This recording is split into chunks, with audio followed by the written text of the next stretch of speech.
Hello guys, Art-Teeves here. In this video, I want to walk you through a sped up version of my full pipeline for creating the stylized Mermaid submarine. I modeled it in 3ds Max 2024, unwrapped it in Rizom UV and textured it in Substance Painter. In Max, I leaned heavily on the loop regularizer and Rapid Tools plugins.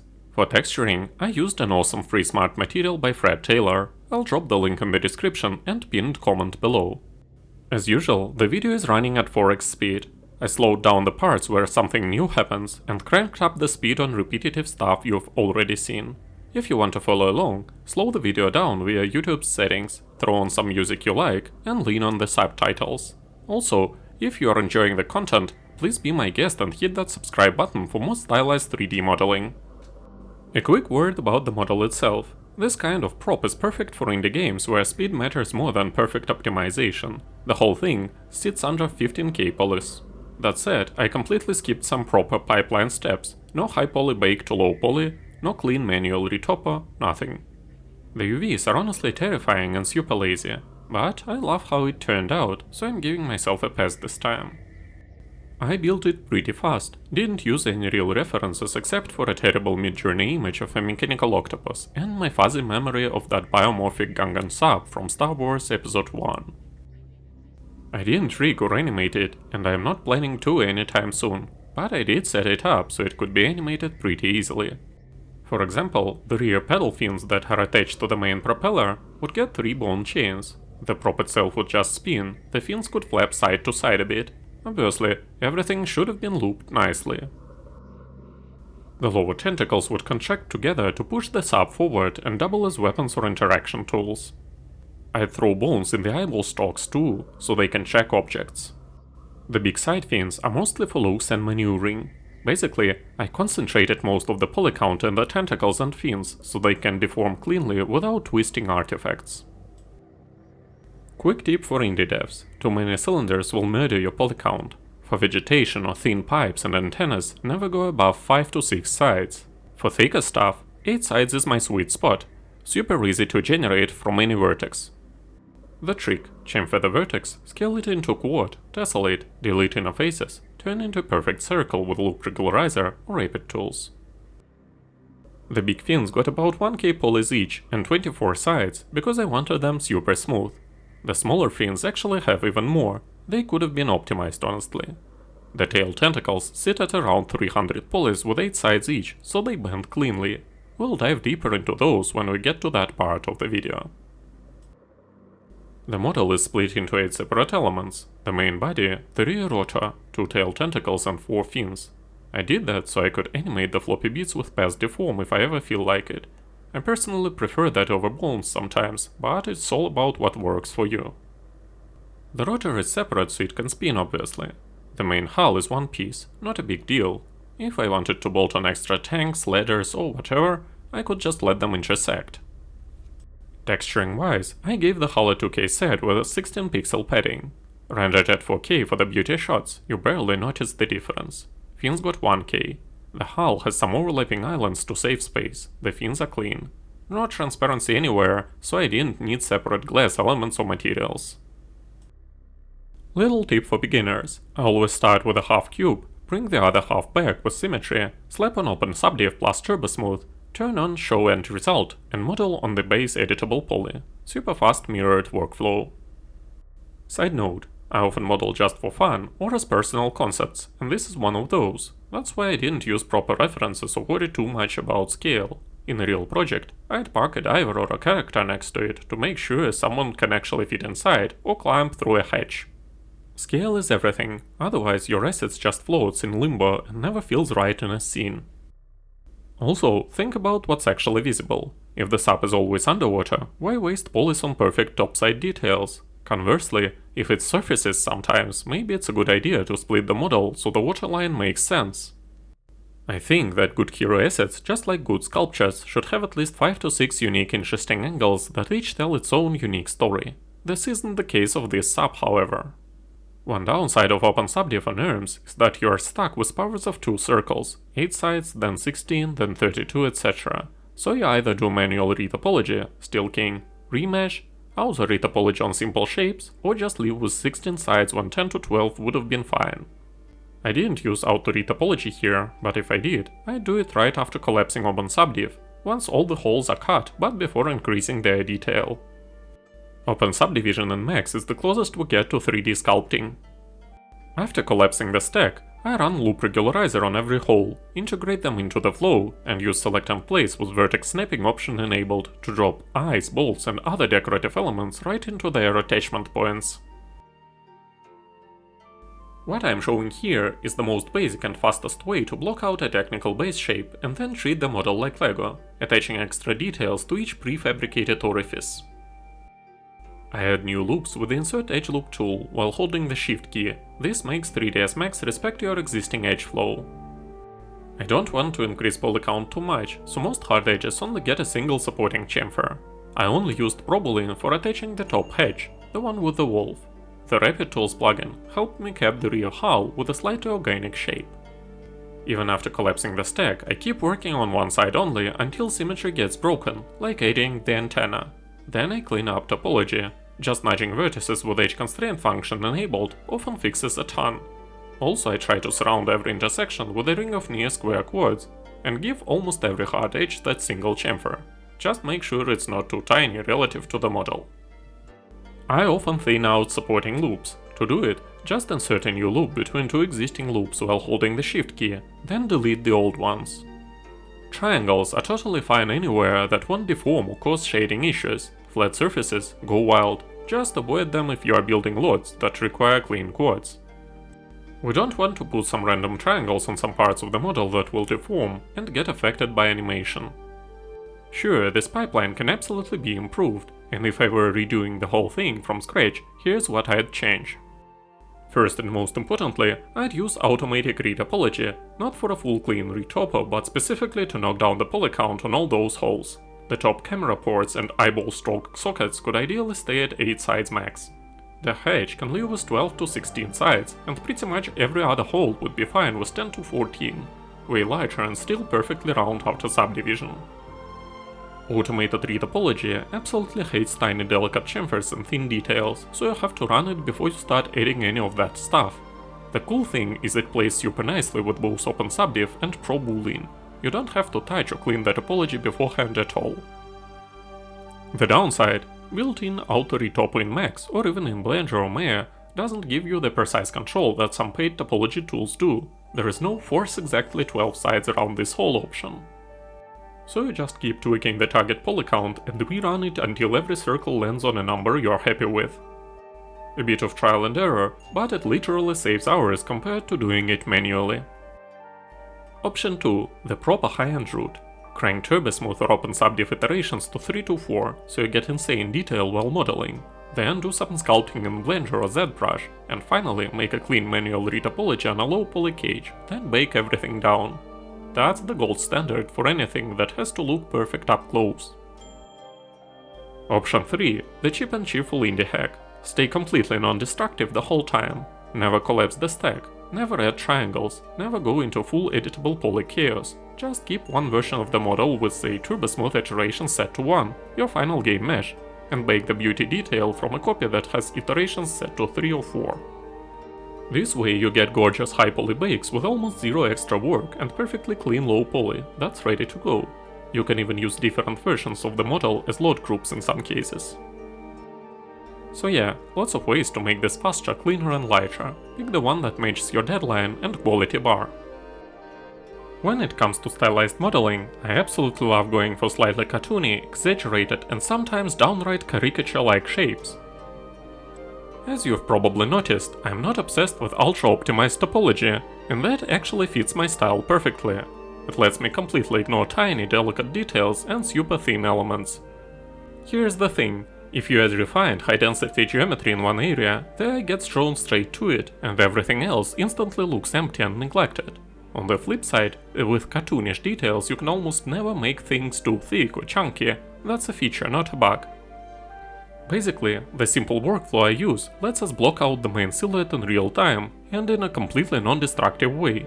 We just punch holes using subdivision surfaces or Pro Boolean cutters, then fill those holes or connect them with the other modular pieces. It's literally like playing with Lego, exactly like I've mentioned before. One thing to watch out for, don't rush from blocking to fine details. Yeah, I totally did that myself this time. I skipped the automatic retopology step, which trapped me into keeping whatever polygon count came out of the subdivision. If I had retopologized those holes, I could have easily saved 1,000 polygons or more. And when you start extruding bent cylinders out of those holes, that mistake snowballs into hundreds or even thousands of extra polys. My second mistake: I didn't separate the eyes of my bionic submarine as independent objects that could rotate inside their sockets. That single decision kills a ton of potential personality. Instead of a creepy mechanical monster that could actually focus on things, we ended up with something static: Big Sage. For the eyes themselves, I used half spheres with the exact same segment count as the corresponding holes. I placed them perfectly in the center using select and place with vertex snapping turned on, then just breached everything together. If you ever need to drop from 16 sides to 8 or 32 to 16, just select every other edge and hit collapse. Fun fact, you can even collapse an odd number of sides and then clean up the circle with the loop regularizer tool. Works like a charm on flat surfaces. In some cases, you can use the exact same trick on cylinders too. Grab one edge, hit ring select to grab the whole loop around that section, then collapse. After that, just run the loop regularizer on each segment of the cylinder. Of course, these can sometimes deform things a bit. It really depends on the situation and how curvy the cylinder is. By the way, mixing perfectly straight spheres with straight or gently bent cylinders looks awesome and gives you surprisingly complex geometry without going overboard on polygons. If you need to give some certain parts of your model some internal thickness, here's my favorite way. Select the outer loop of polygons, detach it as a separate element, apply a shell modifier, set the outer amount to 0 and only add some inner thickness. Then just clean up any unwanted edges, then snap the piece right back into its place. If you need to cap some open edges quickly, the Q-Cap modifier from Rapid Tools is an absolute lifesaver. One click and you are done. You should only add symmetry after you've completely filled all the holes on one side of the model. Honestly, we could have skipped symmetry altogether. The model would probably end up looking way more unique and organic that way. In my case though, the asymmetry comes naturally from the placement of the fins and those tail-like things of the submarine. And about the thickness of the rear part of the crew model, make it really chunky. Remember what I said earlier, since we're doing a stylized, almost cartoonish model, exaggerating proportions like that is exactly what sells the look. Let's talk about the rear propeller model with those weird tentacles. I started with a plain cylinder for the central hub and gave it 15 sides. Why 15? Because it's divisible by 3. That way I can model just 1/3 of the hub, then duplicate it twice and rotate the copies 120 degrees each around the center. Super quick, perfectly symmetrical, and later we can just merge everything together. I made a boolean cutter out of a plain cylinder, gave it the exact number of sides I needed, slapped it into position with the align tool, warped it with an FFT modifier, and punched the hole. To make the supporting edge loops of the main cylinder line up nicely with the cutter's loops, I simply slid them by hand while having the edge constraint function enabled. I rotated the cylinder so its top wasn't a flat face anymore. Instead, the very top became the sharp outer edge. I did that on purpose because the boolean cutter is oriented the same way, which means their edges line up perfectly when I subtract. That little trick let me slide the cutter in, so its sides almost perfectly touch the sides of the hub cylinder, giving me a super clean cut with almost no extra geometry or messy overlaps. And here's what we need to do for perfect shading where the two curved surfaces meet. Just surround the intersection with a clean ring of almost square polygons. That tiny loop does wonders, no weird pinching or shading artifacts, everything stays super smooth even under subdivision. I'm tweaking most of these vertices by hand with edge constraint turned on. It keeps everything perfectly on surface while I move things around. I also use the target weld tool a lot. Next I flatten the inner face of the cutout by scaling those polygons to almost 0 along their local axis, which gives me a nice crisp hole. Then I go around and nudge all the surrounding vertices until the smoothing looks exactly how I want it, no weird pinching or flat spots. This cylinder is rather big and visually prominent, so you might consider giving it more sides than 15, depending on the size of your boat obviously. I insert the sides of the hole and collapse them to get the location of the center. Later I will attach the spline to it, which will form the base for the tentacle loft. For the tentacles themselves, I settled on 16 sides each. That's honestly more than we strictly need, but since the back of the submarine is going to be on camera quite a bit, I wanted them to stay nice and smooth. In an optimized game, I'd probably cut that down to 12 or even 10 without thinking twice, but here I felt 16 gave me the perfect amount of flexibility for bending and deformation. I shaped the tentacles the same way you'd make stylized cables, hoses, or even cartoon hair. Draw a spline and loft a circle along it. The trick is to keep the base shape reasonably low poly and then dial in exactly the right amount of pass steps so the surface stays smooth while still deforming cleanly, without any pitching or stretching artifacts. I tweak the thickness along the lengths with the deformation curve, add a little twist, and even morph between different cross-section shapes as long as they all share the same vertex count. One thing I always avoid is letting the loft taper all the way down to a single point at the tip. That just clusters a bunch of vertices together and looks awful the moment you try to bend it, so I kept a tiny capped end instead. Since the entire rear model is meant to spin, I left it completely separate from the main hull. That also means that if I ever decide to rig and animate that thing properly, it'll be a piece of cake. Just drop a short bond chain down each tentacle, spin the central hub continuously, and make the tentacles whip to propel the sub or gently sway around in an idle animation. Simple, fast, and it looks absolutely wicked when the whole assembly is rotating. I clean up the topology the lazy way, just grab some edges and scale them down a bit while having the edge constraint function enabled. For the tail section, I only care that it doesn't look off-center when it rotates. Since I racked the even spacing of the vertices in some places, I simply select the outer ring and run Loop Regularizer. It instantly snaps everything back into a perfect circle. A quick loft trick: open the modifier, drop down to the Shapes section, and you can rotate each individual shape right there without leaving the stack. As I mentioned before, you can throw a bunch of different shapes into one loft as long as they all share the same vertex count. They'll morph into each other exactly where you tell them to. With loft curve control splines, you've got corner points and smooth points. For tentacles, always go smooth. Loft is also perfect for little decorative pieces, like a spike or fin at the tip of the tentacle. The best part, it automatically inherits the same segment count as the tentacle itself, so everything lines up beautifully. I usually pull the pass spline off to the side, so I can actually see what I'm doing, but keeping centered works too, whatever feels clearer. Take your time while you are still in loft and make sure the shape is exactly what you want. Once you collapse it to editable poly, fixing the silhouette becomes a pain. If you don't want to mess with bones, just keep the tentacles as separate objects that intersect the tail module. Animate them the same way we built them. Use pass deform on a spline, or go fancier with morpher for more complex bends, and well, shape morphs. If you want to rely on path deform, you can initially model your tail tentacles as straight yet somewhat twisted objects. After collapsing, give the topology a quick manual path, clean up the flow lines and delete any supporting loops that are cramped too close to each other. Keep the silhouette smooth, and try to keep polygons as close to square shape as possible. The more stretched they are, the uglier they deform later. All in all, don't taper the tentacle tips too aggressively, and don't crank the twist value too high. The harder you twist a cylinder that already has a lot of sides, the more supporting edge loops you'll need to keep it clean, and the polygon count just shoots up. Keep it gentle, and you'll stay nice and light. When one tentacle looks good, I align its pivot to the tail model's pivot, duplicate it twice, and rotate each copy 120 degrees. For the side tail tentacles, I used exactly the method I mentioned earlier.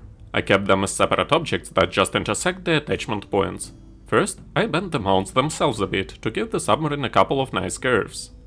Then I built the loft shapes and the loft itself. I didn't add any twist at all, and make the bony spikes from plain cylinders using simple taper and bend modifiers. Honestly, you can just duplicate these tentacles and make them identical. Later you can even share the exact same UVs between them if you want. If we ever decide to animate the tails, we'll drive everything with path deform and control the bends using auto keyframed splines. Super quick and easy. And if you want those tentacles to deform perfectly, just make sure the polygons stay as close to squares as possible. That's the golden rule.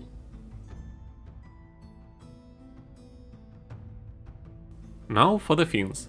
I did them in a pretty weird way and didn't optimize them at all, which is definitely wrong, but whatever. The technique itself is actually really cool and works great for stylized hair strands or anything that's made of individual clumps. Since I had only a vague idea of what I wanted, I started with a quick and dirty blockout using Path Deform just to figure out the length and overall feel of the fins. Once I saw it look right, I straightened the fins again, so the final deformation would start from a clean idle pose and happen later during animation with Path Deform and control splines. Here's the trick. I just drop a bunch of overlapping cylinders, not too many sides, remember, that number will dictate the final fin resolution. Then I select only the bottom parts of each cylinder and run Create Shape from selection on every single one. This is how I get an instant stack of perfect circles. I attach them all together and do a quick boolean on the splines. Super important, everything has to be perfectly flat and coplanar for this to work cleanly. Now I've got one crazy high segment spline that I can use as a shape in a loft. I didn't actually want all those sides, but I do need enough to keep the silhouette smooth.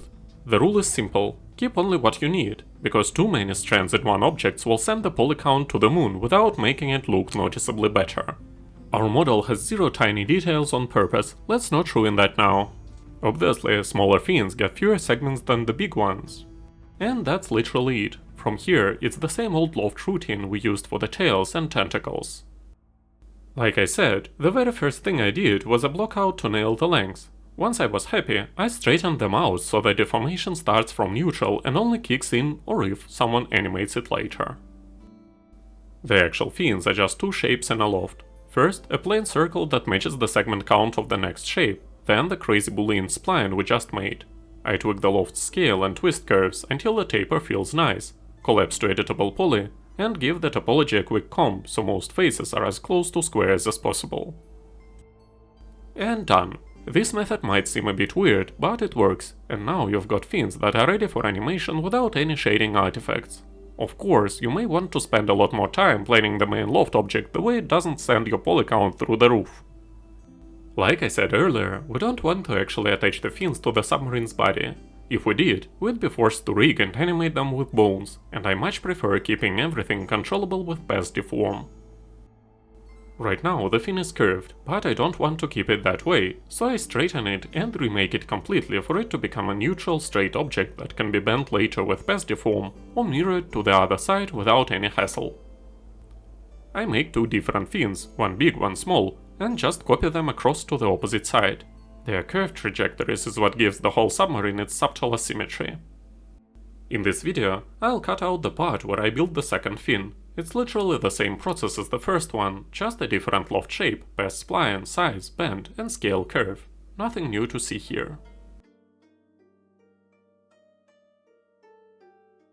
Like I said earlier, before we even touch doors, hatches, or anything a character might interact with, we have to picture that character in our head.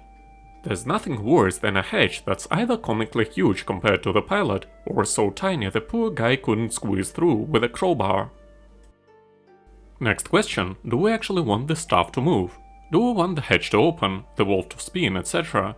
And how much detail do we really need? Real hinges? Painted details? Baked normals? Or are we cool keeping it super simple like I did? Anyway, we start with the hatch itself. I let the polygon count be dictated by the hole it's covering, no reason to introduce triangles if we can avoid them. I went with 14 sides. In hindsight, 16 would have been smoother, but 14 works fine. I just built it with regular poly modeling, nothing fancy. Later I detached the top section of the submarine, only the part the hatch overlaps. Then married the hatch to the roof using Propeller. Cleaned up the intersection with target weld, and like always surrounded the seam with a nice ring of near square polygons. All the hard technical edges got a single light chamfer. Don't oversmooth the hatch, we want it to read as chunky and stylized. The valve wheel got 15 sides, divisible by 3, so the 3 spokes stay clean. Transitioning from 15 on the wheel to 14 on the flat hatch surface creates one tiny triangle, but it's completely invisible, so who cares? I worked on the valve for some time, since it is our upper part and also a visually prominent element. I smoothed it out by replacing some of its edge loops with new edges that were inserted while holding the shift key. Actually, we want to give it some detail, it gives our submarine some extra charisma. There's little to no chance that someone will look at our wall from down under. This means its top part deserves much more detail than its bottom. When working on model parts like this one, it might be a good idea to actually bake them. Plus, we're using the normals map anyway, so why waste its potential? When I'm done modeling the wolf, I place it into the middle of the hatch, while having the vertex snapping option enabled. Finally, I attach and bridge everything together, and make sure to weld vertices when I join all the pieces into a single hull. The antenna is a classic 8-sided cylinder, because as I keep saying, 8 sides is the magic number you can extrude cleanly from any quad vertex. I gave it a slight bend, but kept it thick enough to match the overall cartoonish vibe, no needle-thin details here. Also, if you ever want the wolf to actually turn and the hatch to open, you have to keep them as separate objects from the start, plus you'd probably want at least a minimal interior. I skipped all that this time around, pure exterior styling. Finally, I kept the rear propeller thing with a hemisphere, edited slightly by using the FFD modifier. The next part is universal, so I'll repeat most of the things I've mentioned in my previous videos. When it comes to final adjustments and checks, I save my model, reset its pivot point, scale, rotation and X-form. I chain all elements of the model to its hull module, set its pivot point to its center, and position the whole group to 000C in coordinates. Next, I position all pivot points to their proper locations. For this, I typically use the select and place modifier. I name each of my model parts properly and also give them some kind of a unified first name, to group them and distinguish them from the rest of the scene when inputted into, say, a game engine. Then I use the selection panel to scan my meshes for remaining angons. Technically, you can also remove poles and make sure there aren't many vertices that connect 6 or more edges.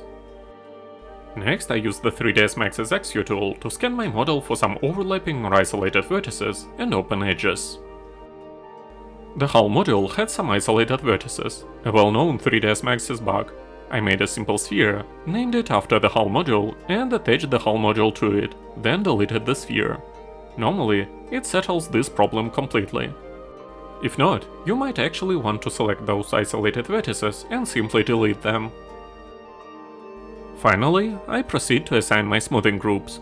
There's nothing special about it, but once you are done, you can also apply the weighted normals modifier to your model.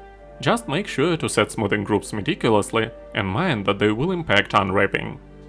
Normally, hard edges require corresponding UV splits for padding, but UV splits do not require hard edges. It's generally considered best practice to strategically pair and place hard edges and UV seams along natural breaks and shapes. I simply applied a unified smoothing group to the whole submarine's hull, and then reapplied new smoothing groups to all corresponding elements. In order to prepare my model for UV unwrapping, baking and texturing, I've split it into 2 different material groups. One group unified all the objects but the fins. Later it received a 2K res UV map with 16 pixel padding. As I've mentioned earlier, the final render has it increased to a 4K reso map with a padding of 32. The fins got their own 1K reso UV map. There's absolutely nothing special about it. So in Max I've assigned those material to corresponding elements, and also split my UVs according to existing smoothing groups. My model is relatively simple, so I've split my UVs according to existing hard edges and added some seams manually. Next I simply exploded all cylinders and straightened everything I could straighten in Rizom. We don't want some bent cylinders to be straightened, but we totally want to stack some UV chunks. At some point, we want to normalize our UV chunks and rescale some of them manually, considering their proportions in comparison to the proportions of neighboring elements. I perform manual scaling to allocate more texture space to visually prominent elements. Conversely, I reduce the size of UV chunks that will be obscured or less visible during typical use. At this stage, I use hotkey U to unwrap, O to optimize, C to cut, and W to weld. When adjusting UV island sizes, make sure to maintain relative proportions within the same object. It's generally good practice to keep UV size variations within 20% of neighboring elements. Always scale UV islands uniformly per element. Any uneven scaling will create visible seams that Substance Painter can't fix, no matter what tricks you try. After placing all UV seams, I simply relax elements and position them horizontally or vertically, depending on their locations.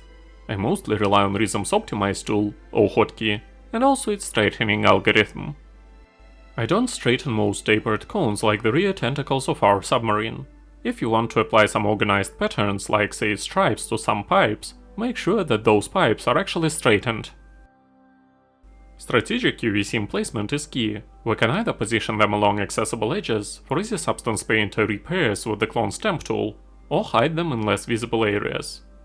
As an added solution, switching to triplanar projection in Substance Painter typically makes most seams disappear completely. For this model, I want to stack many small, similar elements so that texture padding doesn't eat up the entire UV map. Plus, we want to enlarge UV chunks for elements we prioritize for detailing. Remember, stacked UVs share everything painted on them. You may have noticed I placed most added seams on less visible sides of the model. During texturing, I switched the projection method for most materials and masks to triplanar. I didn't fine-tune the UV Unwrap further, since it suits this simplified modeling process. After the basic peeling and fixing UV chunks stage was complete, I went for the laziest option, used the Alt-G combo to stack most repeating elements, but not key ones. Again, pre-planning is crucial. If we knew we would view the Submarine from above, we could stack UV chunks of its bottom elements. Conversely, if viewed from below, we'd detail the underside and skimp a bit on the top. We can easily mix repeating and unique elements to throw viewers off balance. Finally, for extreme optimization, we could stack not just elements, but say cylinder segments. I took a lazy approach here. Overall, you can experiment with textures at this stage and see how the model bakes in Substance Painter. By applying a smart material, you get a sense of how it will look during texturing and can keep unique UV chunks for elements that shape its final appearance. Finally, I normalized my UV chunks, rescaled them manually, stacked UVs I wanted to stack, and packed everything together, using a single 2K as the texture map with a padding of 16. I've cut out some parts of my unwrapping workflow because they were absolutely no different from everything I did previously. You don't miss anything important here. When baking my model, I set the highest possible amount of raise on all tabs, disabled the ID section, and switched my subsampling to 16. I've also made sure that there were no purple lines on my model or some red fragments. Also, I've selected the option to use my low poly model as a high poly one during baking. The ambient occlusion panel was set to the same named meshes only. Just as my unwrapping, my texturing process went pretty lazy. We would get a maximum of this model if we actually hand painted it, but I mostly relied on some simple grunges. As I've mentioned earlier, I also use a free stylized smart material made by Fred Taylor, which is available at his ArtStation page. For texturing, you can use an existing palette, borrow colors from some reference image, or rely on your own palette if you have one. I worked without a ref, starting with a rough color blockout, then tweaking hues while checking them from different angles and under varied lighting. If you are worried about missing an element during texturing, apply a universal material without a mask, then paint over sections for other parts as needed. I started texturing by creating my own material and applying 2 different fill layers to it, and giving each of them a couple of simple grunges. For the first one, I've used the grunge concrete burnt, while the second one got grunge leak small. Next, I've used a couple copies of this folder to color various riveted panels. I won't show you the whole process of texturing, as I've spent lots of time picking colors and painting stuff with the follow along pass tool. Just as usual, you won't miss anything, since I always show the beginning of each process and only cut out some tedious parts.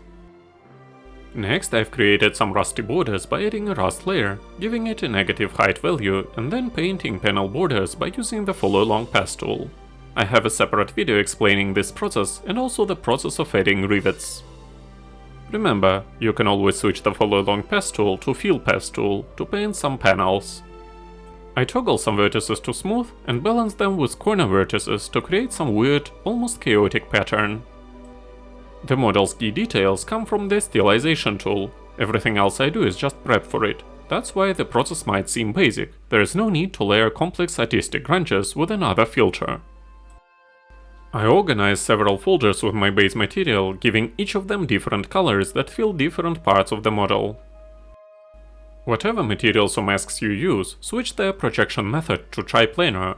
It helps hide UV seams in most areas. For seams that won't budge, paint them out before adding details. Create a paint layer, set all of its blending options to pass through, and use the clone stamp tool to cover visible seams. You can tweak the cover layer's opacity and brush flow for better control. Always block out colors first and finalize them only after seeing a reference image, a pre-made palette, or your model as a whole. It's easier than matching colors one by one. I cut video parts where I picked colors. It took ages.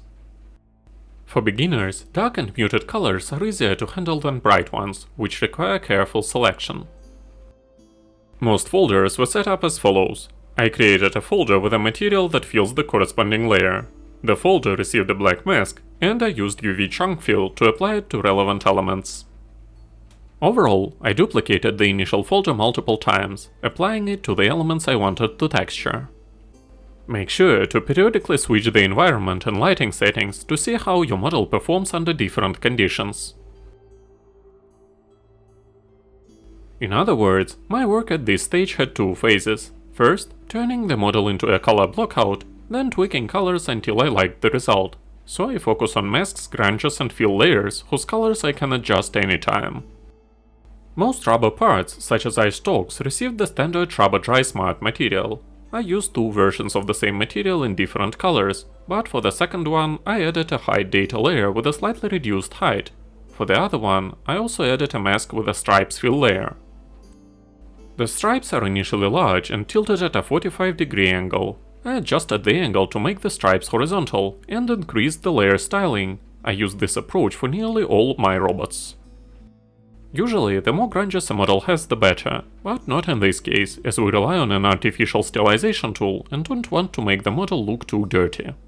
Stylization revokes textures to appear painted, so we should avoid excessive strokes that we don't want to emphasize. Remember to give some bendable parts some leather or rubber materials. We don't want to add metal textures to something that will deform later. To color submarine tails and side fins, I combine the simple material I've borrowed from Fred Taylor and some linear gradient fill layers. Next I create some separate folders for bendable rubber parts such as eye stalks. I talked about them a few minutes ago. Also I create a metal layer and use the follow along path tool to add some rivets to my model.